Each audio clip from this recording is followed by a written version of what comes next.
Cette coïncidence bizarre dans l'histoire. à la naissance, pourtant ils ont vécu. Wesh, ça drop direct. Ces deux jumeaux ont été séparés à la naissance, pourtant ils ont vécu la même vie. Leurs chiens, leurs fils, leurs premières et deuxièmes épouses ont tous eu les mêmes prénoms. Ils fument la même marque de clope, Je la conduisent la connais, même cette histoire. voiture et répondent pareil aux tests de personnalité. Le tout sans s'être jamais croisés. Comme si l'univers avait lié leur destinée. Qu'est-ce qui se passe, Saito? Tu me fais une crise mystique là?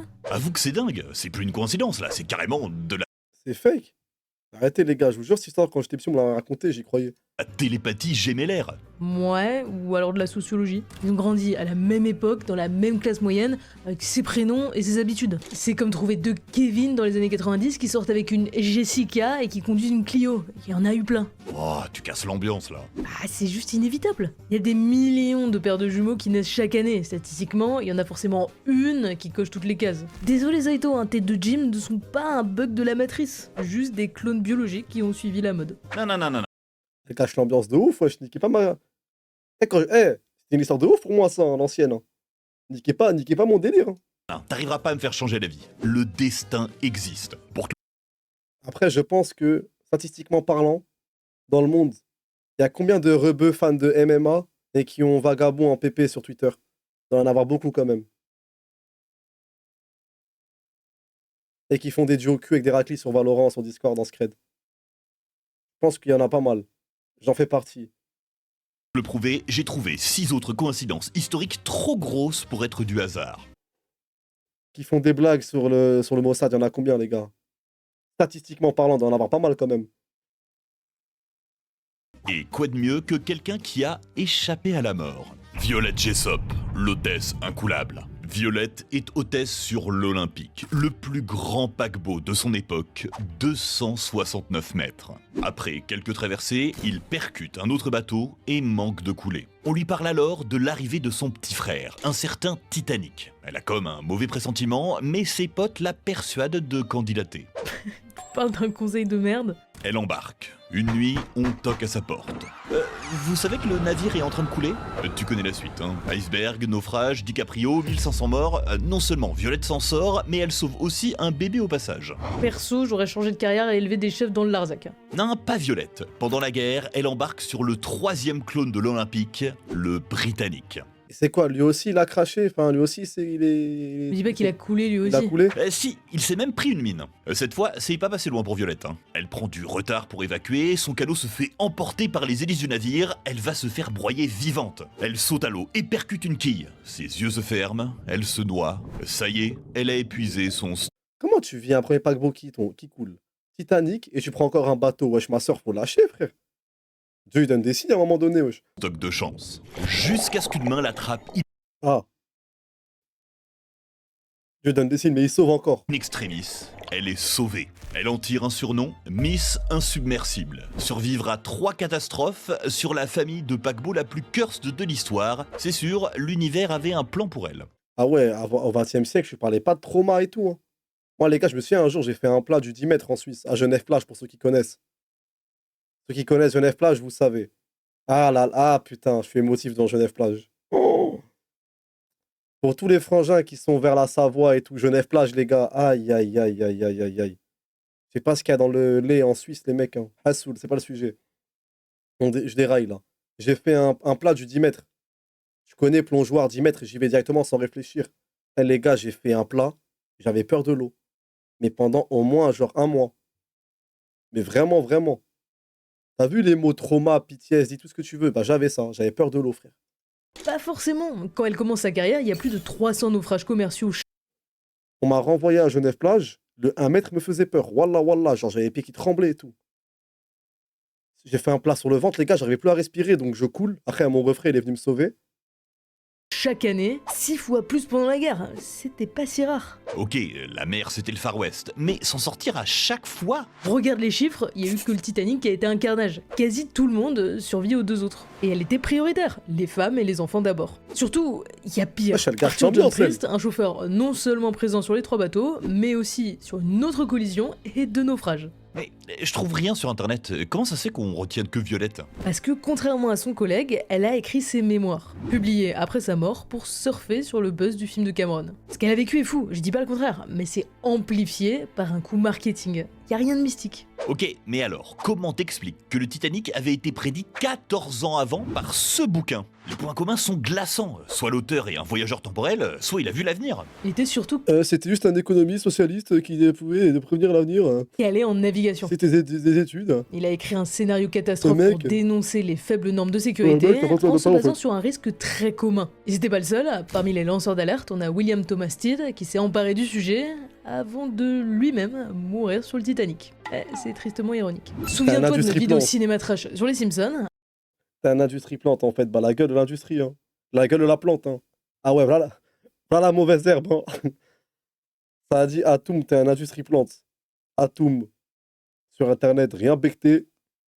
À force de parodier la réalité, on finit toujours par toucher juste. Bon, alors, si c'est pas Violette la plus chanceuse du monde, ça doit être Tsutomu Yamaguchi. Il était en voyage d'affaires à Hiroshima quand la première bombe nucléaire a été larguée. Il s'en sort, rentre chez lui à Nagasaki, tente de l'expliquer à son patron quand il se prend la deuxième bombe dans les dents et survit à nouveau. Tu te rends compte? Il a été témoin des 2 seuls bombardements atomiques Heureusement de qu'il est mort, l'histoire. frère. Ça lui vaut un record dans le Guinness Book. Lui non plus n'a rien de spécial. On pense que ce genre d'explosion rase tout. C'est vrai pour le premier kilomètre autour de l'explosion, mais plus on s'éloigne, Wesh, elle est venue gâcher toutes les infos qu'on a et qu'on sort pour rien des fois de temps en temps. plus le taux de rescapés augmente. Avec 70% de survivants immédiats, dont beaucoup travailleurs en déplacement, il serait Ok, Lazine. Comment t'expliques que le mec il a assuré les World Trade Center? Vas-y, Lazine, parle. Vas-y, dis. Tu commences à me faire chier là. 150 à 200 survivants de 2 bombes atomiques.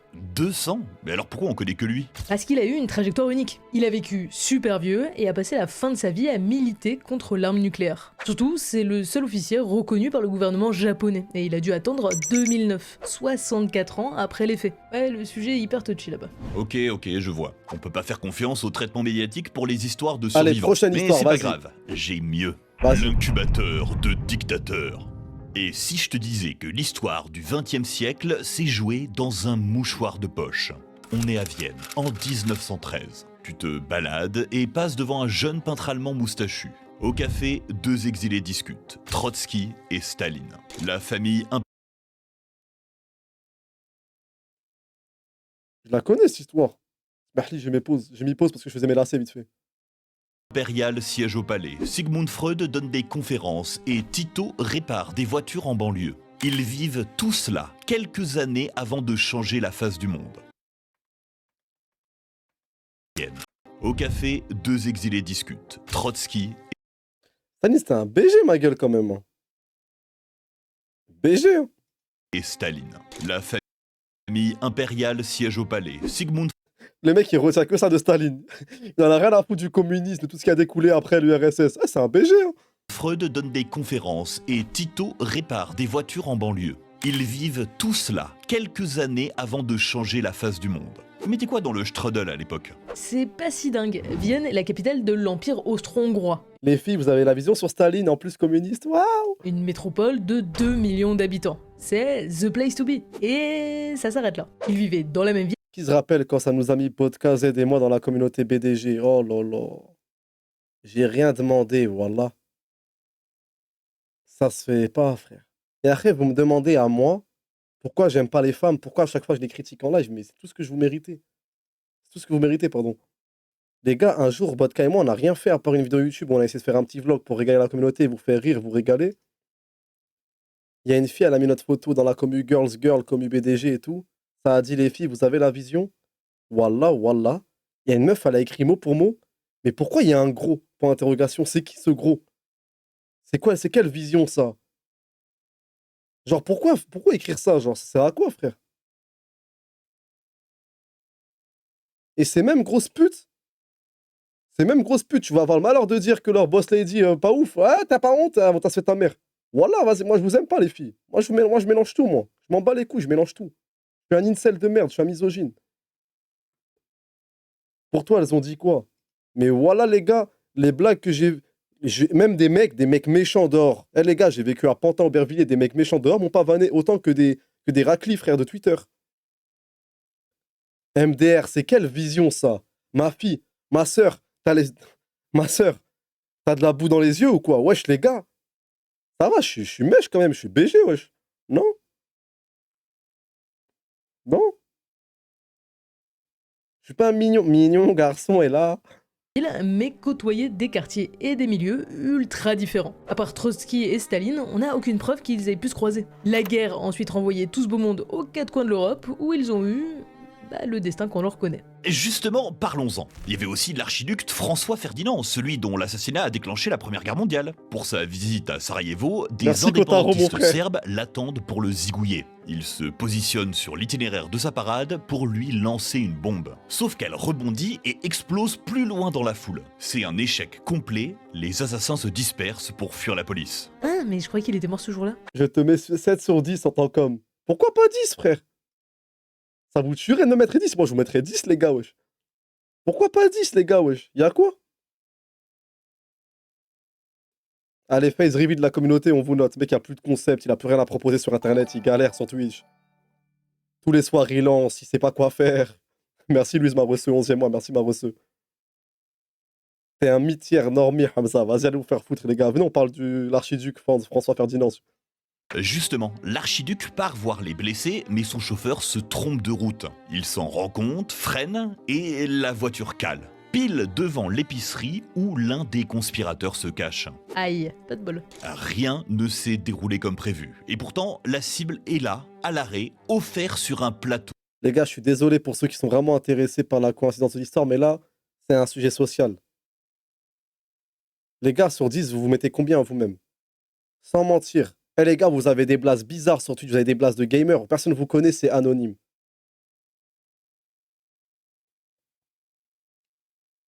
C'est important la confiance en soi. J'ai dit les mecs. Arrête d'écrire 6, Hafsa, wesh.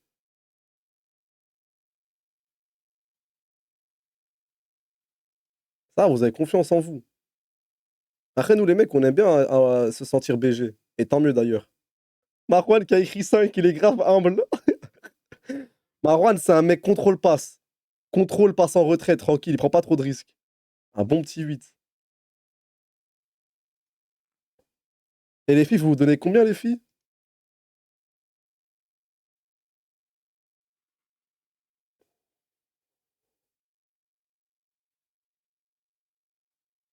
Carte de vie, elle a mis 5. Elle me tue, Hafsa, elle a écrit 2 fois 6. C'est vraiment la note qu'elle s'est déjà donnée, genre.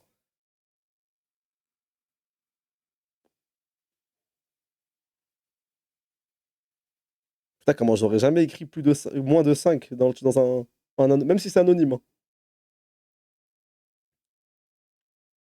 Ah ouais, 10, vas-y, montre.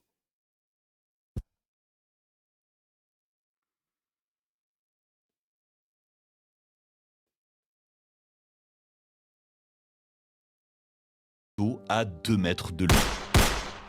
On Ah là, il connaît m'a la tiré suite. dessus. L'Autriche pose un ultimatum, la Russie protège la Serbie, l'Allemagne soutient l'Autriche, la France et le Royaume-Uni s'en mêlent, et boum, Première Guerre mondiale. 20 millions de morts, la chute de 4 empires et la naissance de l'URSS. Tout ça à cause d'un assassinat censé avoir tourné au fiasco. C'était écrit d'avance, hein. L'archiduc devait mourir pour que l'histoire avance. Ouais, bon, l'Europe en 1914 c'était une poudrière géante. Hein. Tout le monde attendait un prétexte pour se mettre sur la gueule. Ça aurait pu être un incident de frontière ou une querelle coloniale. Le problème, c'est notre manie de résumer l'histoire derrière un seul événement ou personnage clé. On Bien dit, ça. préfère l'anecdote du destin tragique à la réalité froide d'une politique guerrière. Ok madame je sais tout, je te sors l'artillerie lourde. J'ai un dossier qui défie l'espace et le temps. La malédiction de Tippecanoe.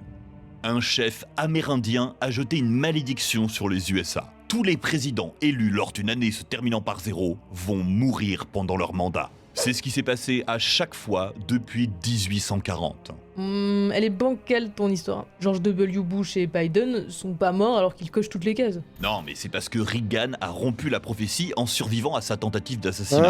Ah, la Attends de prophétie. voir les détails. Prends les deux plus connus, Lincoln et Kennedy. Ils ont eu exactement la même vie. 100 ans séparant leur élection au Congrès puis à la Maison Blanche. Ils défendaient Les gars, ma tête, je la mets plus en live. Je la mets plus en live. depuis la fois où j'ai où je parlais d'un certain sujet, et il y a un clipper TikTok qui a tout mélangé. les droits civiques, ont perdu un enfant Voilà. Et c'est pas parce que je suis torse nu. pendant leur mandat, avant d'être assassinés un vendredi d'une balle dans la tête sous les yeux de leur femme. Pour couronner le tout, Lincoln a été tué dans le Ford Theater. Kennedy dans une voiture Lincoln. Voilà les gars, j'ai peur de Twitch gauchiste, voilà, c'est pour ça. Voilà la raison. J'ai peur de passer sur Twitch gauchiste, les mecs.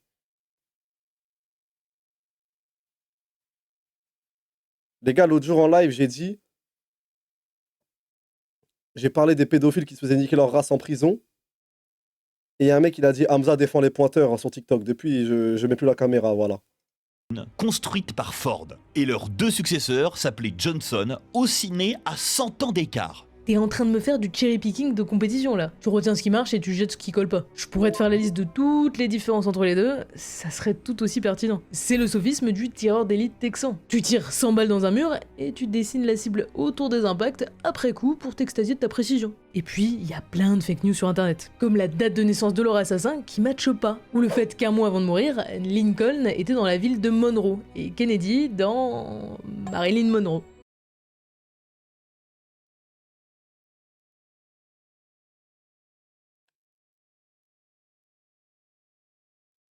Hmm.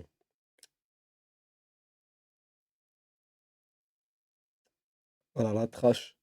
J'avais des meilleurs souvenirs de trash.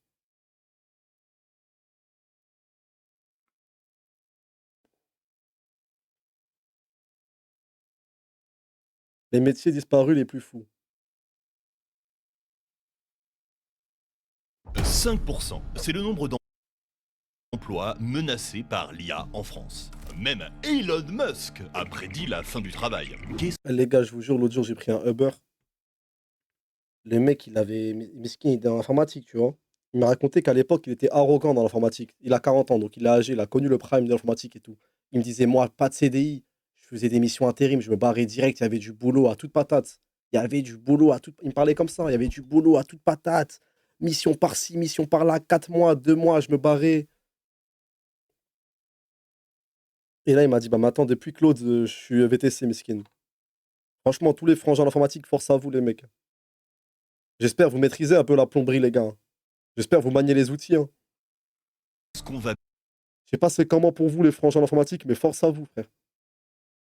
Après, carrément, Miskin, tu sens que le frangin VTC, tu sens qu'il en veut vraiment beaucoup à Claude et à l'IA. Il a commencé à tout mélanger. Il a commencé à me dire, en plus, avant l'IA, il y avait les meufs. Wesh. Je lui dis, comment ça? Il m'a dit, laisse tomber. Demain, dans une boîte d'informatique, tu es en concurrence avec une meuf, c'est mort, il n'y a plus rien à gratter, c'est cuit. Il m'a dit, une fille cheveux longs, elle va passer devant toi direct. Je reconnais un mec qui mélange tout, j'aime trop quand un mec mélange tout, et je suis une personne qui mélange tout. bien pouvoir faire. Ce que tu vivras, d'autres l'ont aussi vécu. Tiens, téléportons-nous dans les rues du passé. C'est bien différent d'aujourd'hui, hein, et la plupart de ces gens ont connu le chômage à cause d'un choc technologique ou réglementaire. Mais Ellie, Attends, mais ça a l'air trop bon ça. c'est une marchande de plaisir. Enfin, non, parce que tu crois, hein. C'est une vendeuse de petits biscuits qu'on appelle des oublis. Parce qu'ils étaient si fins qu'on les oubliait Mort dès qu'on les avait photocasette. mangés. Les obloyeurs, ceux qui les préparaient, étaient un vrai corps de métier. 5 ans d'apprentissage avec je un m'insulte, examen wesh. final, faire 1000 oublis en une seule journée. C'était respecté, c'était important et complètement disparu aujourd'hui. Attends, la nuit est en train de tomber là. Sans électricité, ça va pas être dangereux? Pas de panique, il y a des réverbères. Mais sans électricité, il fallait bien quelqu'un pour les allumer. Un fallotier ou allumeur de réverbères. Bah tiens, en voilà un. Au tout début, c'était juste des lanternes avec une bougie. Il fallait descendre la vitre à l'aide d'une manivelle. Mais après, il y a eu l'éclairage au gaz, à l'huile. Impossible de faire descendre le mécanisme. C'est pour ça qu'il se balade avec une échelle. Regarde, on voit encore la petite barre d'appui sur certains réverbères. Mais il se passe quoi là-bas? Mais il y a deux voyous qui font les poches à un pauvre gars qui faisait un petit somme sur un banc. Ça doit être des apaches. Je me souviens, on en avait vu dans notre vidéo sur les gangs. Faudrait peut-être aller l'aider. Attends, le gars vient de se réveiller. Mais il est en train de les déglinguer, il est si fort. Ah, ça doit être un fort idéal. En fait, il transportait les marchandises de l'extérieur jusqu'à l'intérieur des pavillons, à l'époque où c'était encore un gigantesque marché alimentaire. Fruits, légumes, gibier, jusqu'à 200 kilos par voyage. Leur C'était Châtelet à l'époque, ça? Ça a bien changé. Hein. devise, Ils se sont fait remplacer par des mecs qui demandent à des meufs combien de rounds elles tiennent. force et honneur. Ouais, on dirait. Wesh. C'est la team Ahlib des années. C'est la team Ahlib du 19e siècle, wesh. Force et honneur, gloire et splendeur. Pocho, tu me le balles celui-là. Tiens, Khanouf. Tiens, Arnouf. Vous voulez tout me gratter ici. Tiens, une feuille. Pine ta Petite mams. famille de Game of Thrones. Bah oui, regarde, il a même son large chapeau renforcé en plomb, le colta. Ah ouais. Crash chez moi, on n'a pas les mêmes références. Hein. J'ai lu Force et Honneur. Elle a dit, ça me fait penser à... Elle a dit, ça me fait penser à Game of Thrones. J'ai pensé à la Team Hib. J'ai pensé à... Pour porter les marchandises sur leur tête. Il paraît que c'est eux qui ont démocratisé le Marcel. Hé, attention où tu marches, t'as failli bousculer un chiffonnier. Quoi mais ils faisaient juste les poubelles, je l'avais pas vu. Oula, prononce pas le mot poubelle devant eux, hein, c'est ça qui a mis fin à leur existence. Et vaut mieux pas énerver un chiffonnier, hein. Avec leurs longues tiges, ils fouillaient les ordures pour les recycler. Du linge sale pour faire du papier, des os pour transformer en boutons ou des mégots pour récupérer le tabac. Ils Chiffonnier, flirting, Rome, harassment. Chiffonnier, flirting, gitan, harassment. étaient des milliers et hyper bien organisés. Chacun avait sa zone géographique et son grade, celui qui ramasse, celui qui trie, celui qui revend. En 1832, grosse épidémie de choléra à Paris. Les autorités veulent donc organiser le ramassage des ordures pour limiter la propagation. Normal. Sauf que les chiffonniers, hors de question qu'on leur pique leur travail, hein. Ils sont partis en émeute et ça a été bien le bazar. Chut, t'entends? Il y a quelqu'un qui hurle là-bas. De douleur? Non, on dirait qu'il parle d'impôts.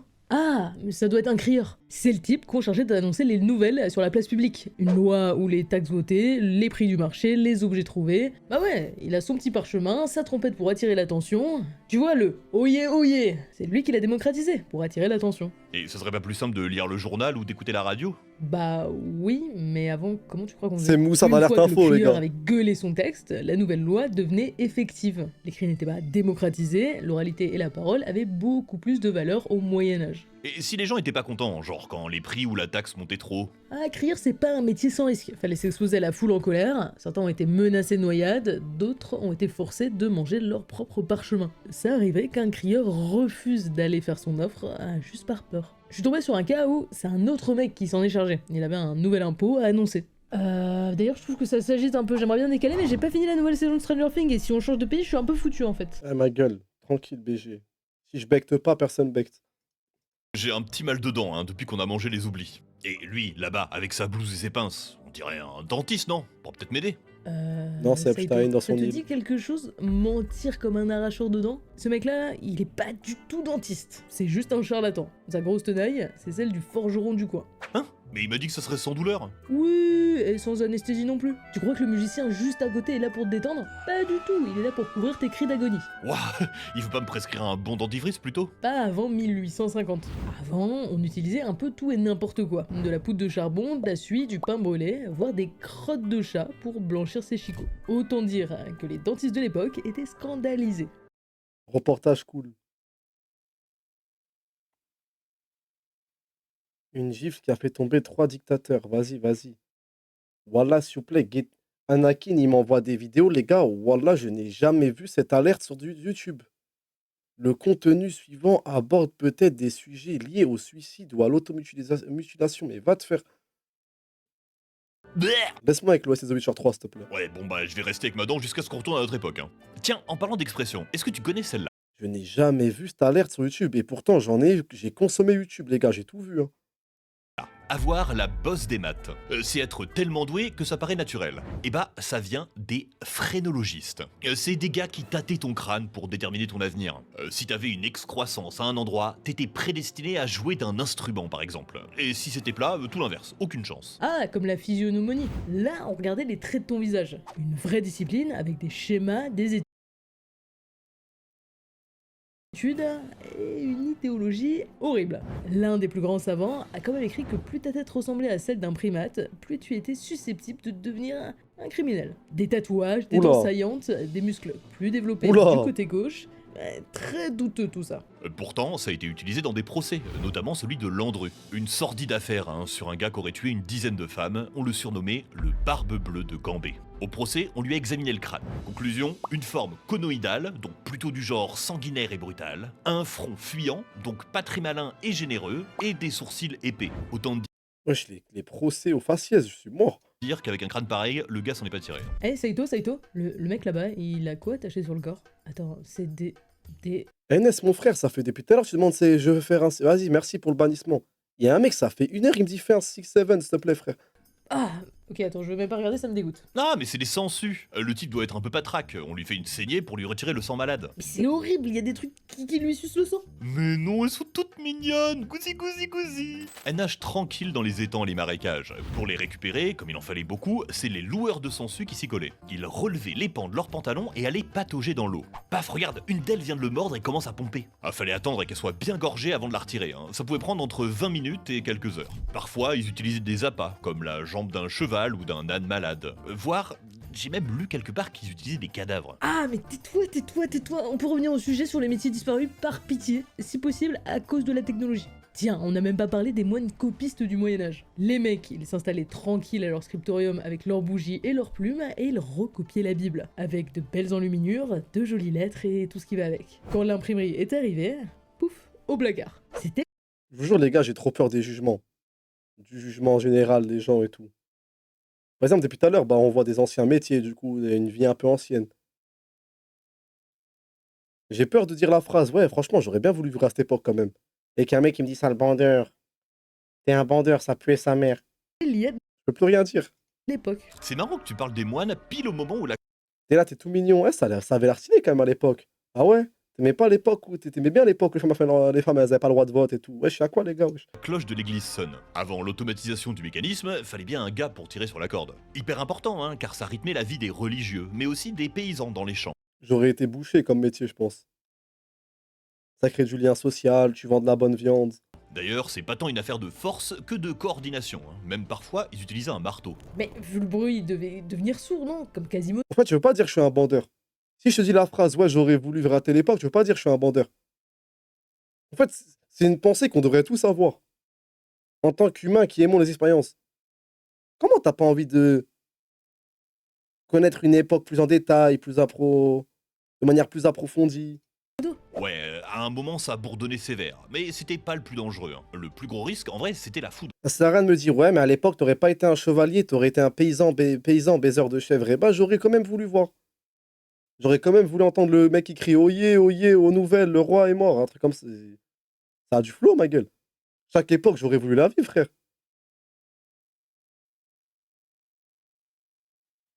J'aurais quand même voulu envoyer la chèvre, ah ouais. Mais déjà, Mundele est incapable. Toi, je t'ai rodave, hein.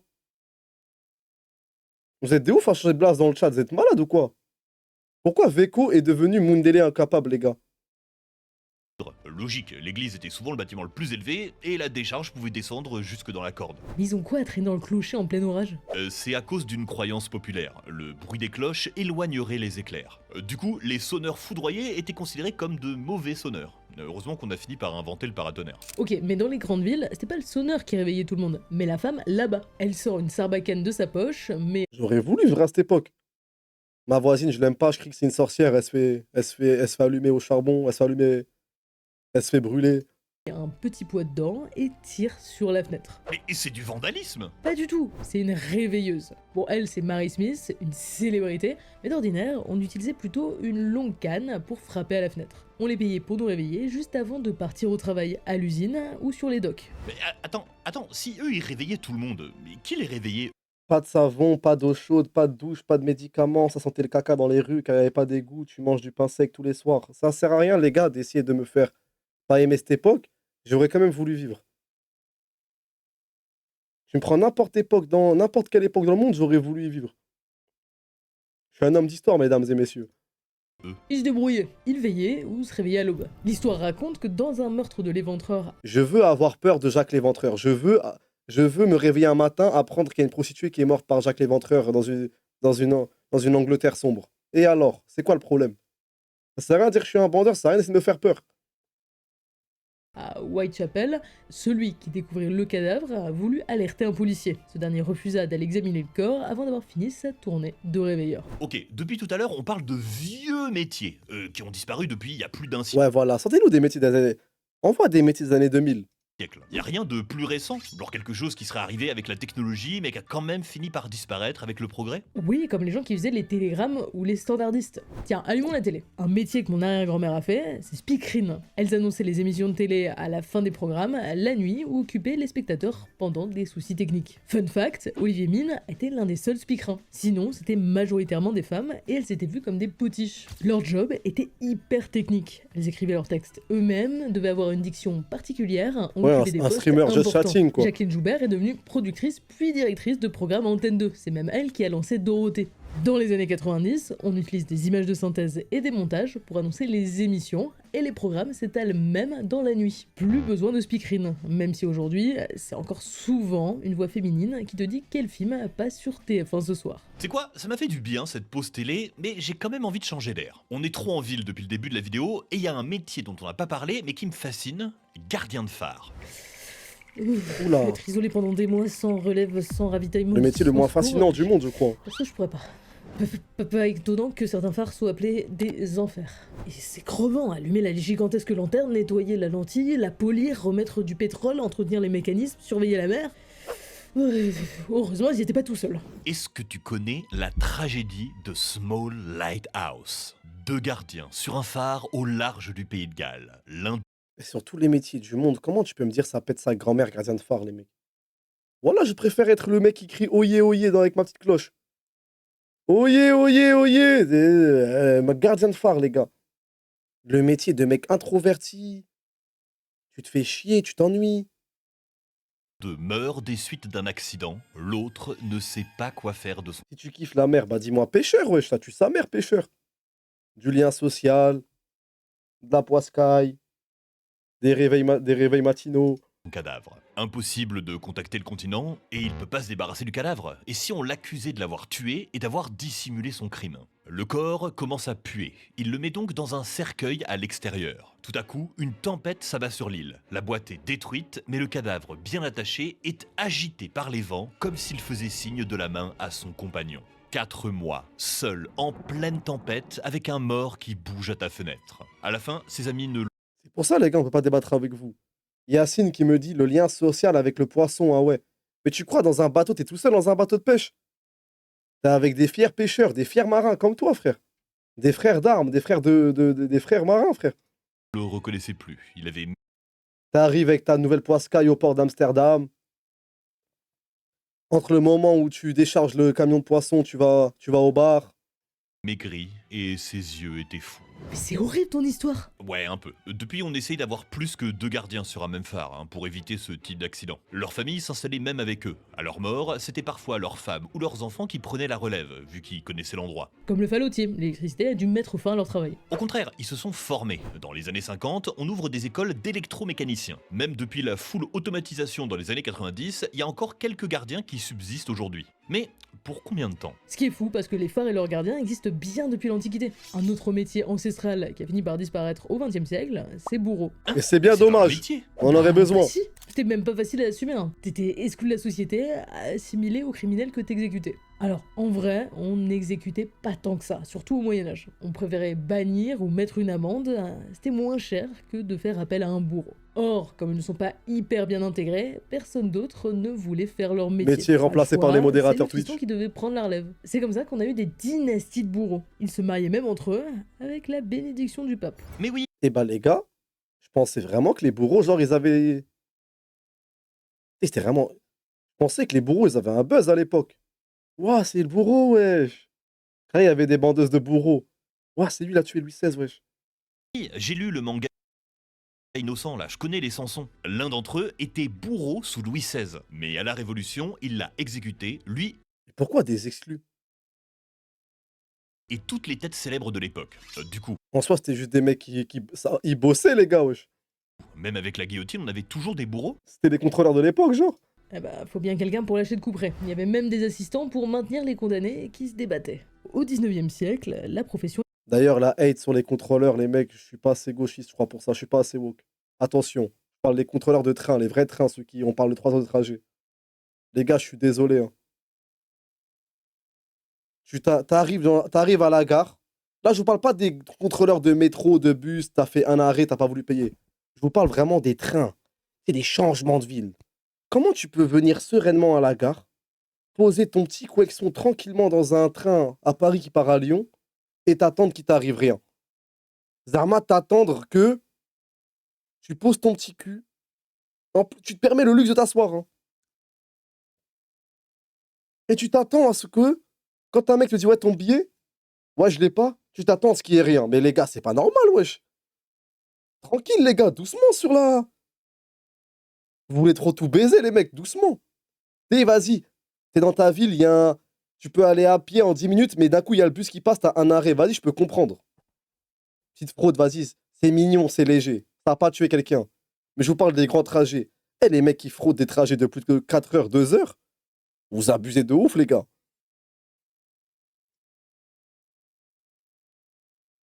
est bouleversé. Le capitalisme t'a eu, Hamza, putain, je suis déçu. Bah, les gars, en tout cas, je trouve ça audacieux. Parce que la loi inflige de moins en moins la peine capitale. On réduit les effectifs, un bourreau par tribunal, puis un seul exécuteur en chef pour tout le pays. Et du coup, il y a un basculement qui se fait. Comme ils deviennent rares, les bourreaux passent d'exclus à véritables célébrités. Fin 19e, début 20e, Anatole Deblair était suivi par des paparazzis, les journaux publiaient des interviews de lui, alors que les exécutions étaient encore publiques. Il menait la belle vie, un des premiers en France à posséder une voiture. Fan de champs de course hippique, il utilisait un nom d'emprunt pour ses séjours balnéaires. Et quand la peine de mort a été abolie, ils ont tous été au chômage? L'exécuteur en chef à l'époque n'avait exécuté que 2 personnes en 5 ans, une carrière éclair. Et même aujourd'hui, les exécutions se font par équipe, qui changent à chaque fois. T'as plus de gars dont c'est le seul taf, ça n'a vraiment plus rien à voir. Eh bah, on en a vu des choses, hein. Et il y aurait même de quoi faire une partie 2. Des métiers qui disparaissent, il y en a toujours eu, hein. Certains ont évolué. Même, frère, le contrôleur, il fait juste son khedma vite fait, frère. Il y a là, tu gagnes ton amende. Non, les gars, il y a des contrôleurs, vraiment, ils cassent les couilles. Ouais, votre billet réduction. Ouais, j'ai pas le billet en physique, mais j'ai sur mon téléphone. J'ai pas mon passeport en physique, j'ai sur mon téléphone pour prouver mon âge et tout. Eux, ils cassent les couilles, eux. À croire que l'amende, à croire que c'est eux qui vont prendre les sous sur leur compte. Mais je vous parle vraiment des mecs qui abusent de ouf. Les contrôleurs, ils ont des primes, ils donnent des amendes. Moi, les gars, j'ai toujours entendu ça. Toute ma vie, j'ai entendu que les contrôleurs, ils prenaient des primes s'ils envoyaient grave des amendes. Je sais pas si c'est vrai, j'ai pas travaillé à la SNCF ou à la RATP, un truc comme ça, mais j'ai toujours entendu ça, les mecs.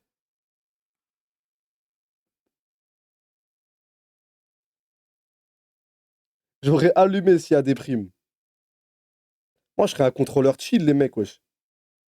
Je serais un contrôleur de bâtard à la gueule. Blonde aux yeux bleus, t'as pas ton ticket? Ouais, t'inquiète, vas-y, ouais. Poussant les gens à s'adapter, d'autres ont dû apprendre de nouvelles compétences pour espérer survivre. C'est pas toujours à cause de la technologie, parfois c'est la loi ou la société qui évolue. Parfois ça touche les petits boulots de misère comme chiffonnier ou réveilleur, parfois des métiers plus qualifiés ou spécifiques comme bourreau ou speaker. Alors, si j'étais flic, oh mon Dieu, les gars, waouh. Si j'étais flic, Peugeot 5008, on barode, on attrape un petit bosseur, on lui prend son argent en liquide. Vas-y, on le laisse dans la nature, on partage la somme, hein. Vas-y, les gars, ouais. Crime. Peut-être que dans un siècle, on parlera de Désolé, les gars, j'aurais aimé être un modèle pour la France, j'aurais aimé être le sauveur de la France, mais comptez pas sur moi, les gars. certaines professions impactées par l'IA, comme celle d'un temps ancien, ringarde, voire inutile. Ou au Je contrôle que des Fiat 500, vas-y. contraire, des métiers qu'on a voulu préserver pour qu'ils puissent continuer à être pratiqués par des humains. Encore J'envoie des photos j'envoie des snaps avec mon 9 mm à la ceinture. merci à CyberGhost T'aimes bien les mecs broliqués? VPN. Pour 2 € par mois, sécurisez votre connexion, obtenez de meilleurs prix en ligne et débloquez les Mon frère contenus Zitoun, des merci catalogues mon frère. de plus de Lucien, moi, merci 40 mon plateformes frangin. de streaming. Le lien est en description.